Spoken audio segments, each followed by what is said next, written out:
Bonjour, nous vous souhaitons la bienvenue dans ce webinaire proposé par la communauté du Coq Vert et du Coq Bleu. Je suis Fanny Lhuillier, coordinatrice du plan climat chez BPI France en Bourgogne-Franche-Comté. Et ce matin, nous allons parler optimisation du parc machine et des installations d'air comprimé. L'objectif, c'est de vous présenter des leviers facilement activables, écologiques et avec un retour sur investissement intéressant. Pour cela, nous allons nous appuyer sur l'expertise de l'entreprise Automatisme du Centre-Est, qui est un acteur industriel à la fois membre de la communauté du Coq Vert et du Coq Bleu. Et nous allons également nous appuyer sur des retours d'expérience d'entreprise, des retours d'expérience concrets et chiffrés. Je vais vous proposer de commencer ce programme par l'intervention d'Alain Roulon, qui est président d'Automatisme du Centre-Est. Il va vous présenter un premier levier activable sur les machines installées. Bonjour à toutes et à tous. Donc je me présente, Alain Roulon. Je suis président de la société ACE, Automatisme du Centre-Est à Dijon, une société qui vient de fêter ses 50 ans. Alors ACE, c'est une entreprise qui accompagne ses clients dans toutes les problématiques autour du mouvement machine industriel, que ce soit autour des technologies hydrauliques, pneumatiques, électriques, tous les automatismes qui sont associés. Donc ça fait déjà 36 ans que je suis dans cette entreprise et depuis très longtemps, nous avons pu, chez nos clients, faire des rétrofits de machines, rétrofits d'installations durant toutes ces années. Et depuis des années, on s'interroge à dire, est-ce qu'on peut être beaucoup plus efficace ? Et il y a vingtaine d'années, j'avais déjà fait le test chez un de nos clients. Je m'étais aperçu que tout ce que l'on avait construit avait à peu près 50% d'énergie consommée de trop, c'est-à-dire on installait des puissances beaucoup trop fortes. Ce constat, oui, on l'avait fait, mais à une époque où on disait, attendez, je vous mets une machine pour faire vos mouvements, vous avez besoin de telle puissance, par exemple 700 kW, attendez, je vais vous mettre un moteur de 11 kW. On était plutôt dans le raisonnement, qui peut le plus, peut le moins, je vais mettre de la surpuissance et je vais avoir une machine plus performante. On s'aperçoit qu'aujourd'hui, la performance, ça nous interroge avec la transition énergétique. La performance, c'est l'efficacité avant tout. C'est avoir la bonne puissance au bon endroit, au bon moment. Donc, depuis des années, on a mis en place un raisonnement pour voir ce que ça pouvait donner, et nous avons eu quelques clients tests, donc il y en a un tout à l'heure qui nous témoignera de son expérience avec notre opération, et c'est de se dire, aujourd'hui, quand on a une machine qui fonctionne dans une entreprise, pourquoi la jeter ? Est-ce qu'on ne peut pas simplement la rétrofiter en prenant en compte les enjeux d'aujourd'hui, les enjeux énergétiques, que ce soit des émissions de CO2, puis aussi la facture d'électricité, qui, pour tout le monde, augmente. Et qu'est-ce que ça pourrait donner ? Donc, je vous disais, il y a 20 ans, c'était 50%. On s'aperçoit qu'aujourd'hui, les premiers retours que l'on a fait sur des machines existantes, si on n'a pas cherché vraiment la performance, le besoin de la machine, le 50%, c'est un minimum pour le moment qu'on a obtenu à chacun des dossiers que l'on a pu monter. Donc, le rétrofit de machine, c'est un intérêt. Je pars de quelque chose d'existant qui fonctionne. Je vais l'optimiser. Et puis, bien entendu, si on regarde sur un impact CO2, c'est un bilan carbone qui est bien meilleur parce qu'on a quand même quelque chose, une machine qui reste en l'état, qui peut fonctionner. On a des coûts d'investissement qui sont quand même moindres. Donc, c'est quand même beaucoup d'intérêt et il ne faut pas, à mon avis, penser, je veux faire mieux, donc il faut que je change ma machine. Non, le rétrofit a un vrai sens industriel et un vrai sens d'avenir pour toutes nos industries. Voilà ce que je pouvais dire aujourd'hui. Donc, cette démarche, on la prône à travers des webinaires et merci à BPI de vous avoir demandé de témoigner. Voilà, et réfléchissez, ça vous engage à rien, une étude, on peut avoir des résultats qui sont très probants. Voilà, nous restons à votre disposition. Alors, je vais maintenant accueillir Laurent Faure, technicien industrialisation fonderie au sein de l'entreprise Constellium. Bienvenue parmi nous. Bonjour à tous. Bonjour. Vous avez réalisé une opération de rétrofit assez remarquable sur le site Constellium de la fonderie d'Issoire. Est-ce que vous pourriez-vous nous expliquer quels étaient les enjeux et comment le sujet a été traité? Et puis peut-être commencer par parler de votre métier. Merci. Oui, en effet. Donc, vous m'avez sollicité pour partager une expérience là, sur un rétrofit de machine que nous avions conduit avec ACE. Donc, pour recadrer un petit peu le site d'Issoire, hein, donc on appartient au groupe Constellium, hein, qui fabrique des alliages d'aluminium, voilà, pour l'aéronautique, la défense, le transport, l'industrie. Issoire est particulièrement centré sur l'aéronautique. Donc, moi, j'ai été pendant quelques années responsable technique d'équipement sur la partie fonderie. Dans cette fonderie, on fabrique des lingots, voilà, des lingots d'alliage d'aluminium qui sont ensuite envoyés dans les ateliers de laminage. Mais avant, il y a une opération de scalpage, hein, donc d'écroutage de plateaux. Et c'est une machine assez conséquente. La machine en question, donc, sur laquelle nous avons fait le rétrofit, avait été installée en 98. Voilà, c'est une machine américaine de la marque Ingersoll, pour ceux qui connaissent. Et donc, dont le matériel devenait de plus en plus obsolète, pas mal de pannes, et puis bien sûr une grosse puissance installée et qui posait quand même pas mal de questions. Donc en fin d'année 2022, on s'est décidé à faire déjà un petit bilan de l'installation avec un audit sur son fonctionnement pour déterminer comme le disait Monsieur Orlion, quelle était la puissance nécessaire, voir si elle était optimisée. Effectivement, il y avait de la puissance, trop de puissance installée. On était sur un groupe d'une puissance de 280 kW, là, sans variateur, avec derrière des phénomènes de fatigue sur les conduites, sur le matériel, donc qui amenait une taux de fiabilité qui était pas optimum. Donc de là, on a décidé donc avec ACE, hein, avec lequel on avait l'habitude de travailler et même d'intervenir en dépannage sur cette machine, de faire cet audit. Voilà, ça s'est passé donc en gros au début d'année 2022. On a réalisé les cycles, on a regardé les temps de cycle, les pressions, les débits. Ça c'est une phase d'acquisition qui est importante pour vraiment définir éventuellement où sont les gains et déterminer la puissance idéale. Donc voilà, cette phase d'audit étant faite, on est passé à la phase opérationnelle. Bon, bien sûr, il y a toute une phase de montage de dossiers pour obtenir quelques subventions par rapport à l'énergie, puis en interne, bien sûr. Voilà. Qu'est-ce que je peux vous dire d'autre? C'est des travaux qui ont été réalisés donc fin d'année 2023. Là. Et du coup, vous avez un peu de recul aujourd'hui sur l'utilisation de la machine et les gains? C'est ça. Donc, on a fait des enregistrements, bien sûr, de puissance avant intervention et après intervention. Hein. C'est un petit peu ce qui est noté là sur le slide qui vous est présenté là. C'est des chiffres impressionnants.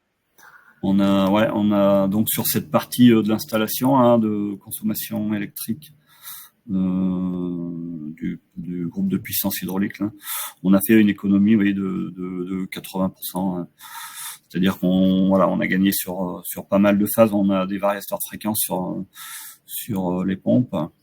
Donc toutes les phases d'attente entre les produits ne consomment plus. On a pu gérer nos mouvements beaucoup plus facilement.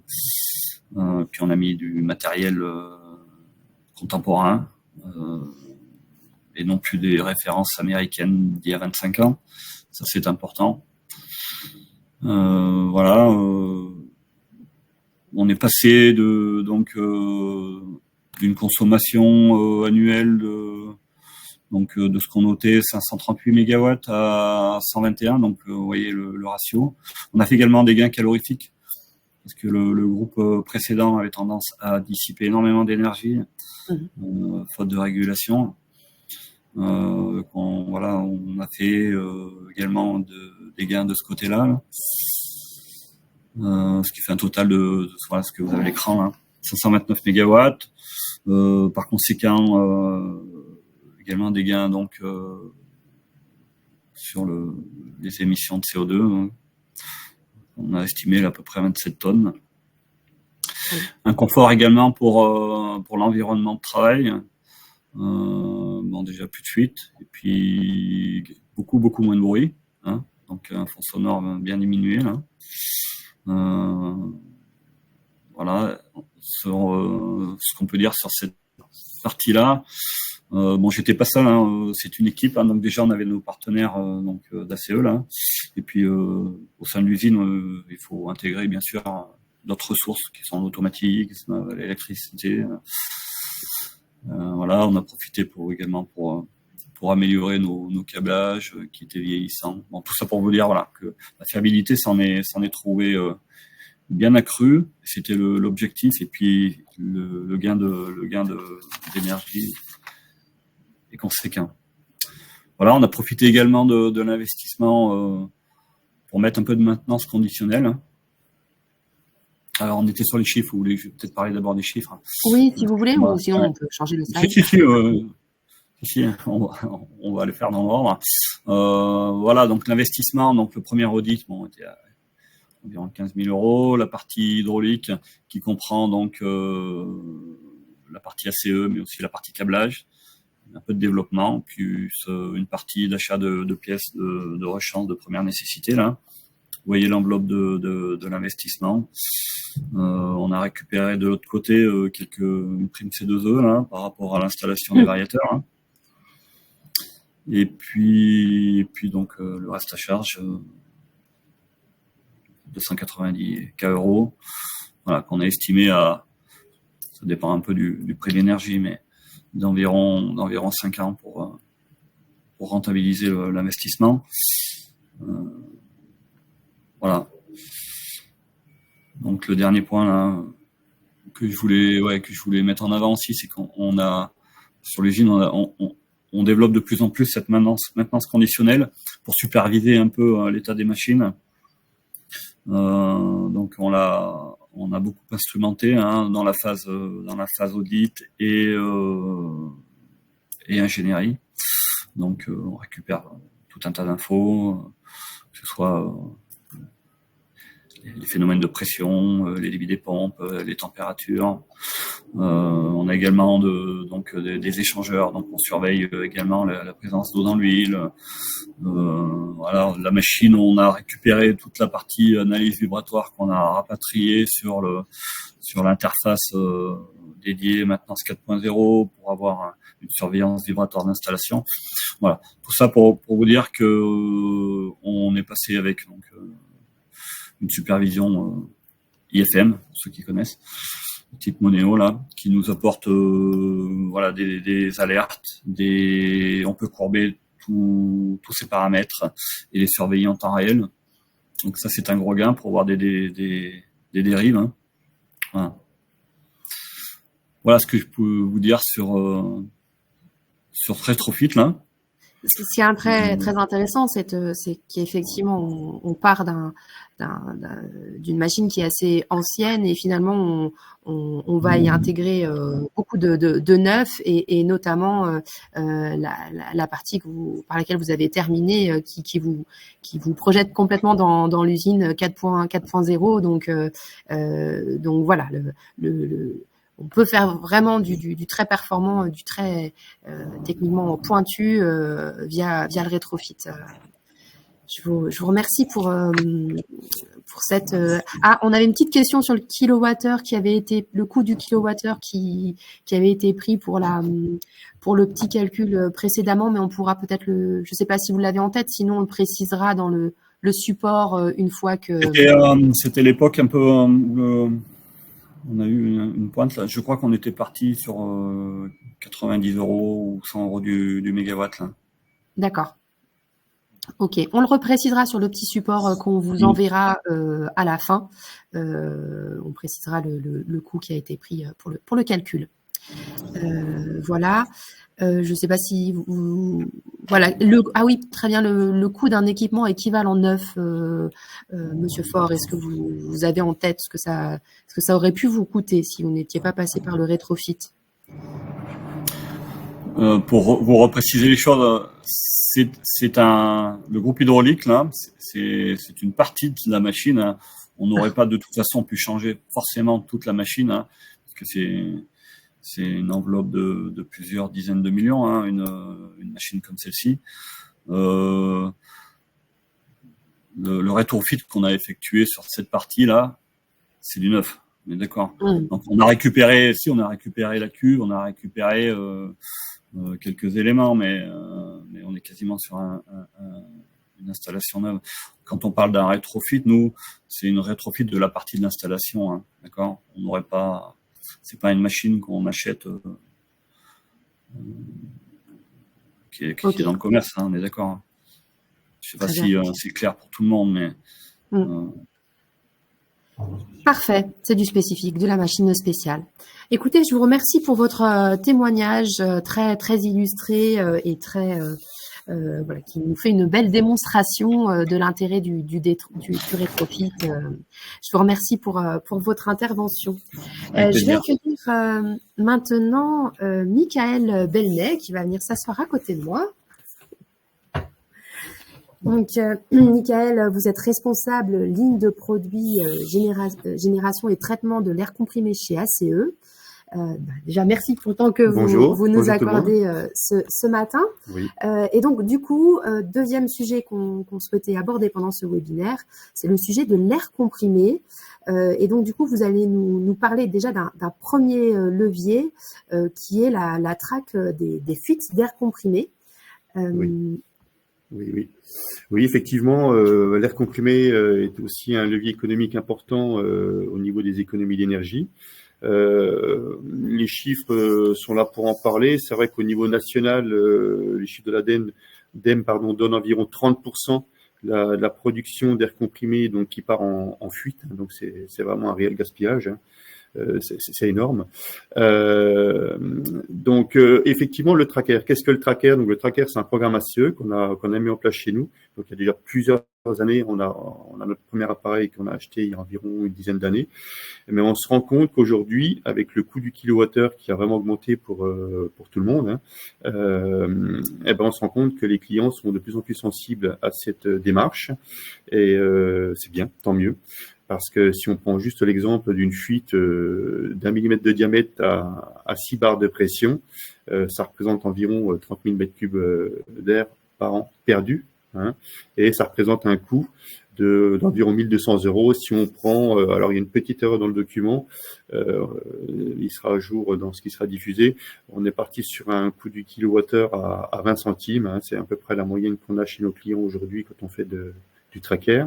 Donc le tracker, c'est quoi? C'est un appareil qui fait de la mesure ultrasons. Donc les fuites d'air génèrent des ultrasons et on va donc traquer ces ultrasons. L'avantage de faire de la mesure ultrasons, c'est qu'on peut faire cette démarche, ce programme, lorsque les sites sont en production. Donc c'est même plutôt un double intérêt parce que ça permet aussi d'avoir vraiment tous les mouvements qui sont réalisés sur les machines. Et donc en fait, on va traquer, on va mesurer, on va enregistrer ces fuites dans un logiciel qui vont donc générer un rapport en fin de campagne. La démarche, c'est qu'on part en fait de la salle compresseur, hein, où est généré l'air comprimé. On démarre de là et on va parcourir tout le cheminement de l'installation jusqu'aux machines et si besoin après dans les machines. Alors ça, c'est des choses qui sont... Le périmètre, il est mis en place aussi, bien entendu, au départ avec le client, parce qu'il y a certaines machines qu'on ne peut pas forcément intervenir, hein. Alors, l'avantage aussi de l'appareil, c'est qu'on n'est pas obligé d'aller directement sur la fuite. On peut mesurer jusqu'à une certaine distance. On est efficace, on va dire jusqu'à 3 mètres. On a différents capteurs. Mais si vous voulez, c'est vraiment un outil très indispensable, je pense, aujourd'hui, pour faire des économies sur les sites clients. Quand on voit qu'une fuite d'un millimètre peut générer environ 1200 € de perte, hein, c'est de la perte sèche, hein. Si on multiplie ça par le nombre de fuites, ça peut aller très très vite, en sachant que le fait de produire de l'air comprimé qui part comme ça dans la nature, aussi on met des heures au compresseur, hein, des heures de fonctionnement qui sont un peu inutiles, hein, et on engendre aussi des coûts de maintenance qui sont plus élevés puisque les machines font plus d'heures. Donc en fait on engendre des coûts importants. Je vais juste donner un petit peu d'informations sur le rapport, hein. Le rapport, donc, il est fait en direct, il est fait en même temps qu'on fait donc la campagne sur le site. En fait, pour chaque fuite, on va enregistrer donc sa valeur. Donc, en fait, on fait de la mesure en dB microvolts, hein. Et ensuite, on va cibler donc l'atelier, la machine. On va faire 2 photos systématiquement, une photo d'une vue générale de la fuite et une photo zoomée où avec une mire on voit bien donc le détail de la fuite, et on va en même temps faire le relevé, hein, je veux dire, du composant qui est donc à remplacer ou peut-être à réparer si on peut le réparer, pour que derrière on puisse faire un travail aussi avec nos technico-commerciaux et avec le client sur le chiffrage justement des réparations, des actions correctives qui peuvent être faites soit par nos équipes, soit elles peuvent être faites également par le client s'il a les ressources en interne pour le faire. Voilà. Donc le tracker, c'est vraiment un programme, je pense, d'avenir aujourd'hui, et il faut vraiment que les clients soient sensibles à ça. On a peut-être une deuxième slide. Très bien. Voilà. Alors, du coup, il y a un retour d'expérience également chez Constellium. On va rester chez Constellium. Effectivement, c'est un client chez qui on va régulièrement, on y va à peu près environ une fois par an. Des fois, ça peut être tous les 2 ans, ça dépend aussi des actions qu'ils ont mis en place. Parce que l'intérêt aussi du tracker, c'est bien beau de chasser les fuites, enfin de les traquer, mais derrière, il faut qu'il se passe quelque chose. Parce que s'il se passe rien, en fait, on n'avance pas. Et on s'est rendu compte dans les premières prestations qui étaient faites, c'est que le client, effectivement, il avait un coût de ce que ça lui représentait, mais il n'avait pas forcément le temps d'intervenir derrière. Chez Constellium, on a la chance d'avoir un référent qui nous accompagne quand on fait les campagnes et qui va donc lui intervenir les mois après qui suivent la campagne pour faire les actions avec nos référents techniques qui vont l'accompagner aussi pour traiter ça. Donc là, on a un témoignage de M. Lefort, hein, qui est le responsable maintenance et travaux neufs du site Constellium de Nuit-Saint-Georges, où effectivement, il rappelle que voilà, l'action avait pour objectif d'identifier les fuites, hein, c'est ce que je vous disais, en valorisant le coût, hein, ce que ça coûte, avoir des chiffres, d'inventorier le matériel défectueux, donc bien entendu pour pouvoir faire les actions derrière, et de sensibiliser aussi les techniciens, parce que c'est ce qu'on dit souvent, c'est ce qu'on met en avant, c'est que autant une fuite hydraulique, elle se voit. Elle se voit et on va la réparer de suite parce qu'effectivement, c'est dangereux, déjà, d'une part. Alors qu'une fuite d'air, elle va pas forcément s'entendre. Déjà, elle va pas se voir, mais elle va pas forcément s'entendre quand il y a beaucoup de bruit. Donc, il faut un appareil pour le faire. Alors, effectivement, quand les machines ou quand les ateliers sont à l'arrêt, on entend certaines fuites, mais on n'entend pas toutes les fuites.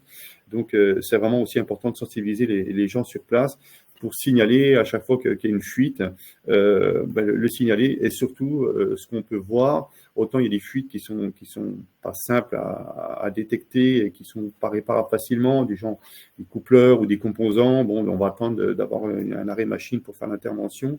Autant on a pu voir aussi des tuyaux qui étaient fissurés, fendus et qui généraient une fuite très très importante, mais qui n'empêchait pas le fonctionnement de la machine. Voilà. Donc là, l'action, voilà.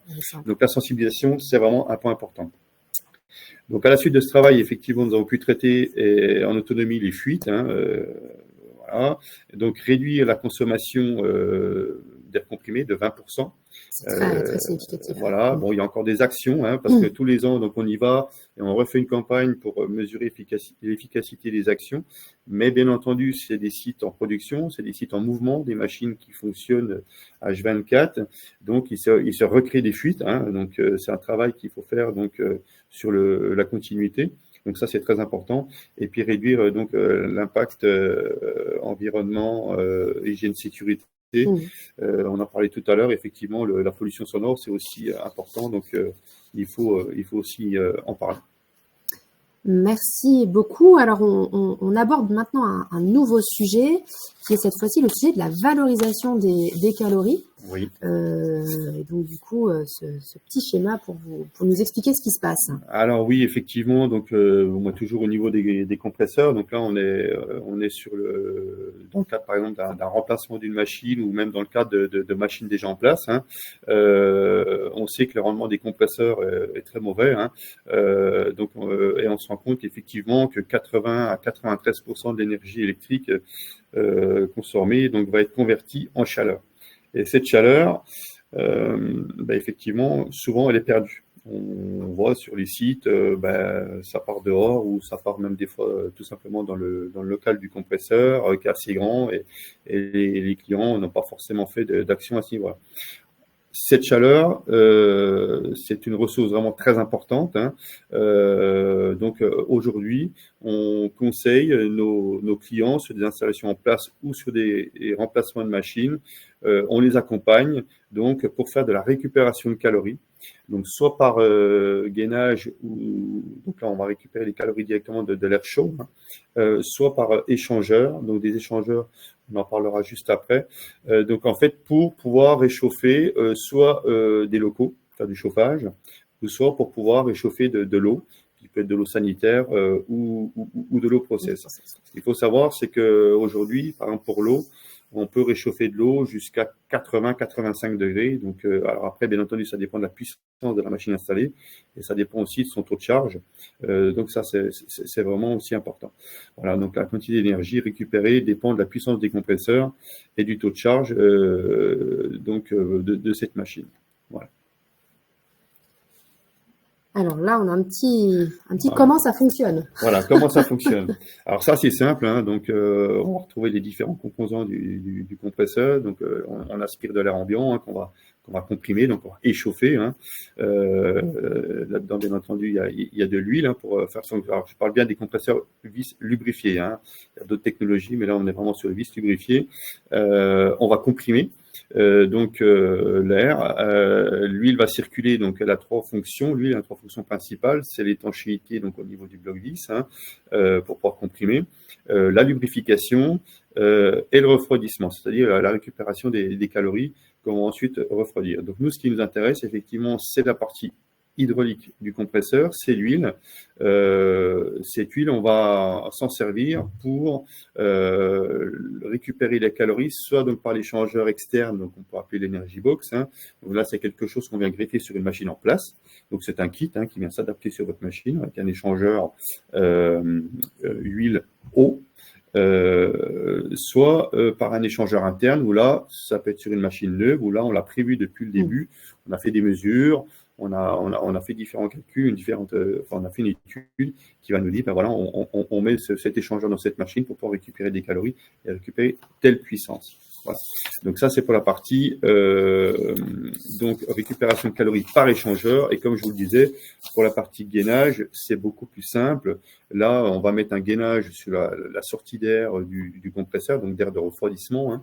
Et donc, ces gainages, on va avoir deux registres, un registre été, un registre hiver. Donc, l'été, on envoie les calories, malheureusement, à l'extérieur.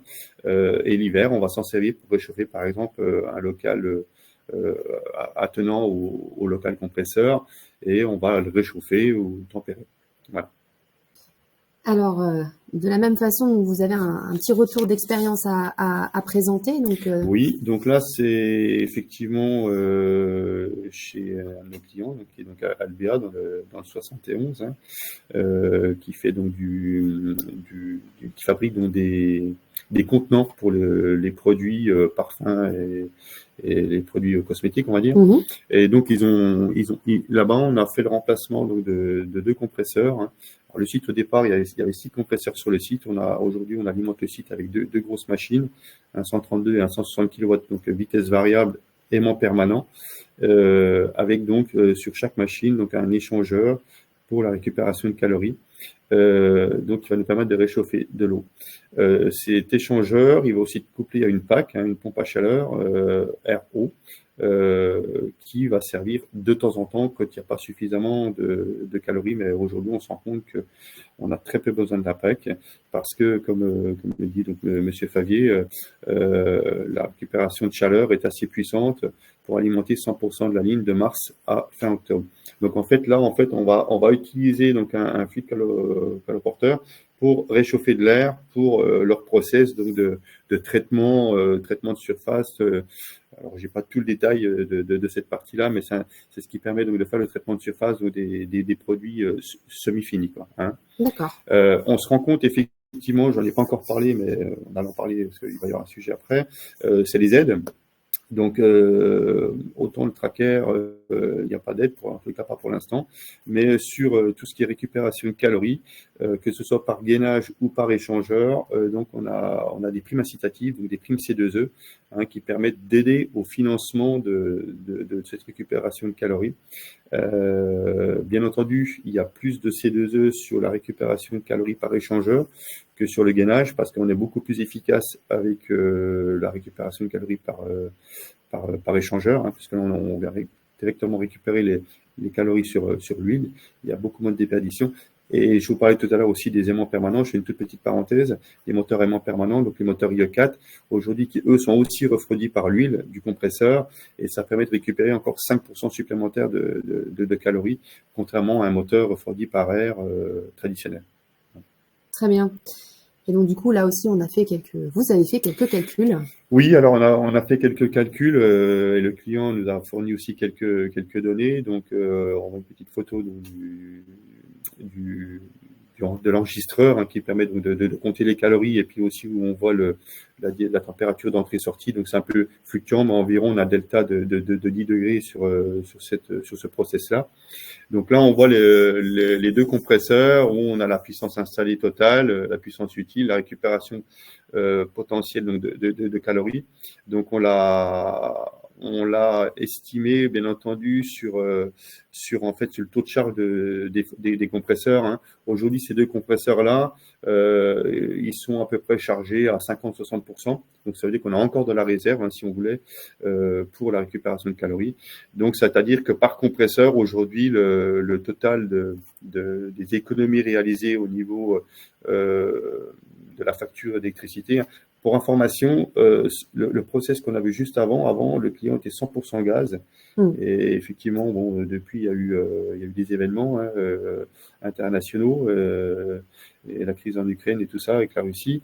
Et en fait, l'objectif, c'était de réduire au maximum cette facture. Et aujourd'hui, j'ai pas les chiffres exacts, mais on en a déjà parlé. On est à peu près ils étaient 100% gaz et ils sont aujourd'hui à peu près sur 20%, quoi. C'est-à-dire que tout le reste a été par la récupération de calories en électrique et donc sur la récupération de calories. Et on voit que aujourd'hui, voilà, avec donc une installation qui a coûté environ 350 000 euros, avec des primes incitatives de l'ordre de 110 000 euros, ça permet de faire une économie de 110 000 euros quasiment également. Donc c'est vraiment très très intéressant. Alors chaque dossier est différent, bien entendu, hein.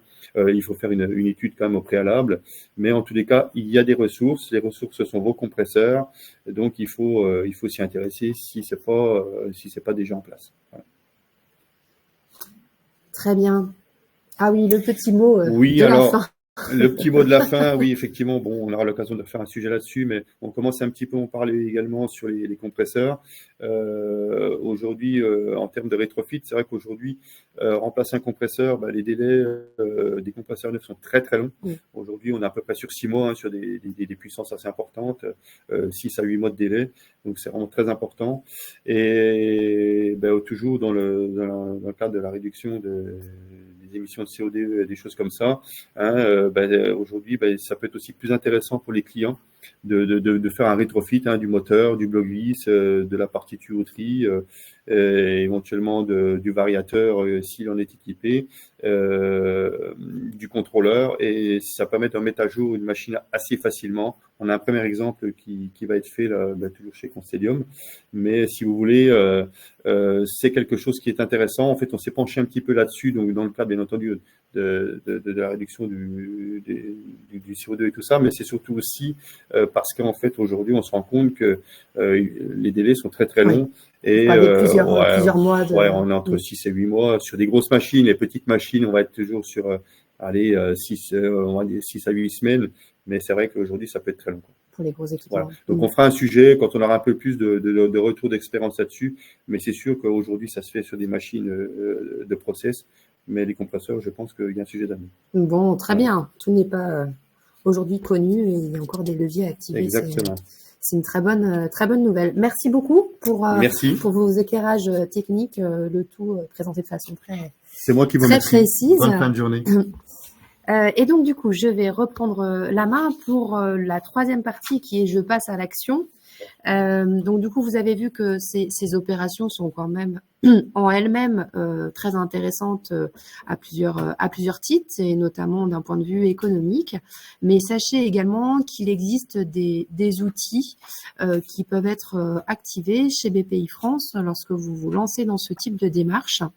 Donc, je vais vous en présenter trois. Le premier outil, c'est une subvention qui est à destination des entreprises qui ont déjà soit une norme ISO 14001 ou 50001, ou bien qui ont déjà réalisé un bilan carbone ou un diagnostic climat BPI France.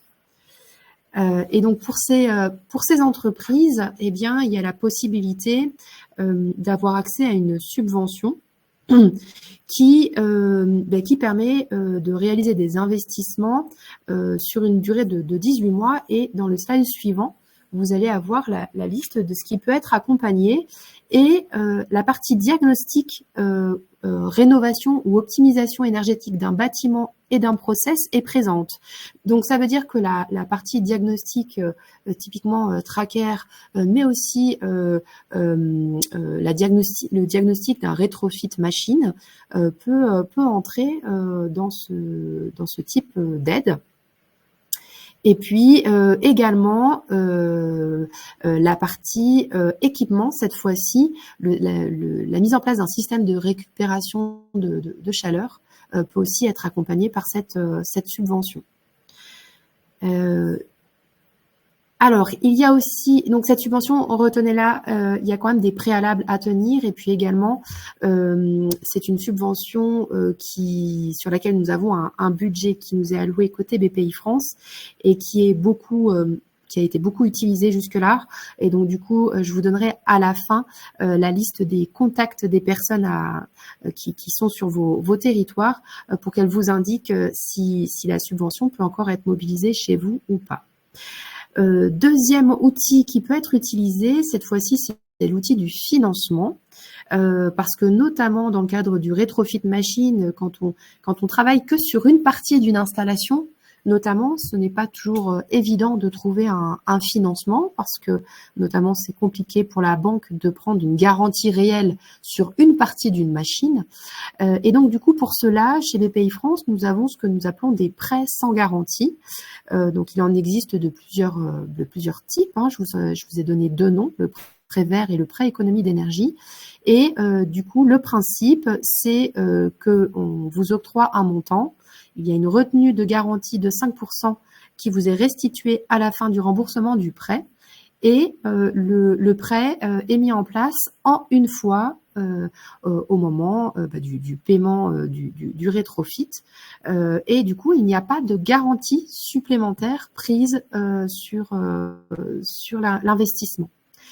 Voilà, donc ça peut être plus de détails. Voilà, donc Pour le prêt vert, donc c'était le premier outil dont je parlais, on peut aller sur des montants vraiment très très larges, hein, à partir de 50 000 euros jusqu'à des montants très très importants de 5 millions. Et de la même façon, on s'adapte au niveau des durées. Tout dépend aussi du retour sur investissement de l'installation et de votre souhait d'étaler ou pas le financement du rétrofit. Voilà, donc sur le prêt vert, il n'y a pas de modalité spécifique et on s'adresse aux PME, TPE et ETI de plus de 3 ans. Et puis, le deuxième prêt dont je voulais vous parler, c'est le prêt économie d'énergie qui est là réservé aux équipements éligibles au C2E sur les secteurs tertiaires et industrie et qui sont par contre des C2E sur les opérations standardisées. Et donc, du coup, le rétrofit machine n'entre pas dans ce cadre, mais par contre, tout ce qui est rénovation de circuits d'air comprimé, ça l'est. Et donc, de la même façon, on est sur un prêt qui s'adresse aux PME, TPE, PME, ETI de plus de 3 ans et sur des tranches entre 10 000 et 500 000 euros. De la même façon, pas de garantie et même du différé de remboursement au capital possible. Voilà, donc comme je vous l'avais promis, eh bien il y a la présentation et les coordonnées de tous mes homologues en France, donc un par région, qui pourront vers lesquels vous pouvez vous rapprocher si vous souhaitez avoir plus d'informations, que ce soit sur la subvention, mais aussi sur les prêts que je vous ai présentés. Voilà, nous arrivons au terme de cette présentation et si vous le souhaitez, nous pouvons prendre quelques questions, sachant qu'on on a déjà commencé à répondre un peu au fil de l'eau. Donc, j'ai vu qu'il y avait également des questions très très précises, notamment de Monsieur Donnier. Donc, à ce moment-là, l'entreprise ACE se rapprochera de vous, tout comme vous le proposiez. Alors, j'avais une question sur les références d'appareils de contrôle que vous utilisez. Alors, nous, est-ce que peut-être vous rapprochez face au micro pour la réponse à la question de Pierre-François? Oui, effectivement. Alors, j'en ai pas parlé. Alors, il y a plusieurs sociétés qui vendent ce type de matériel. Nous, on travaille historiquement avec la société SDT.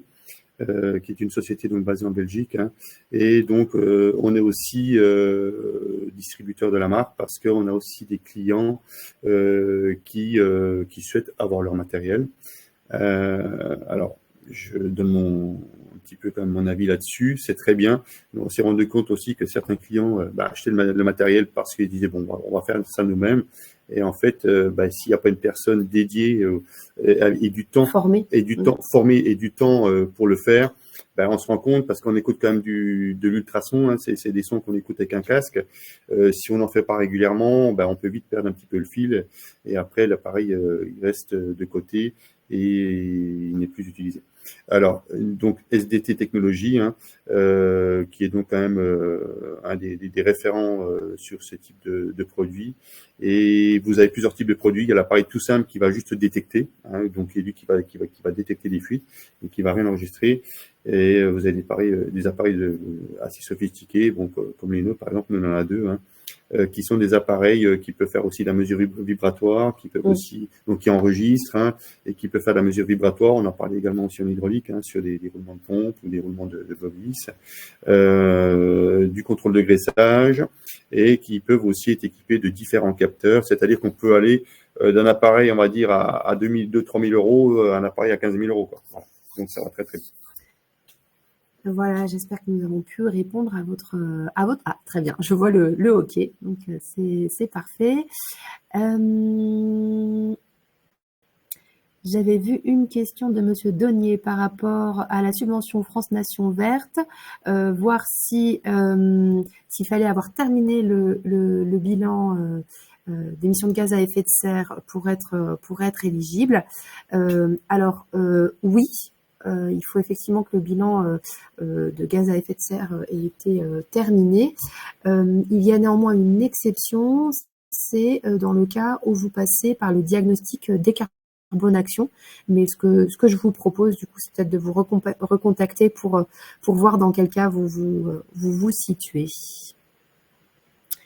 Je crois que nous avons répondu à toutes les questions, sauf erreur de ma part. Quoi qu'il en soit, on refera un tour à la fin du webinaire pour être sûr d'avoir oublié personne. Et puis également, ce qu'on vous propose, c'est de vous envoyer le support qui a été utilisé aujourd'hui avec la petite correction sur le prix du kilowattheure. Voilà, on vous l'envoie. Vous avez les coordonnées de mes homologues en Bourgogne, en France, et puis également vous aurez les coordonnées les coordonnées mail des personnes qui sont intervenues, si vous avez des questions résiduelles à leur poser. Je vous remercie à tous, les intervenants pour la qualité de vos retours d'expérience dont vous nous avez fait part. Merci beaucoup, et puis à bientôt pour d'autres sujets. À bientôt. Au revoir.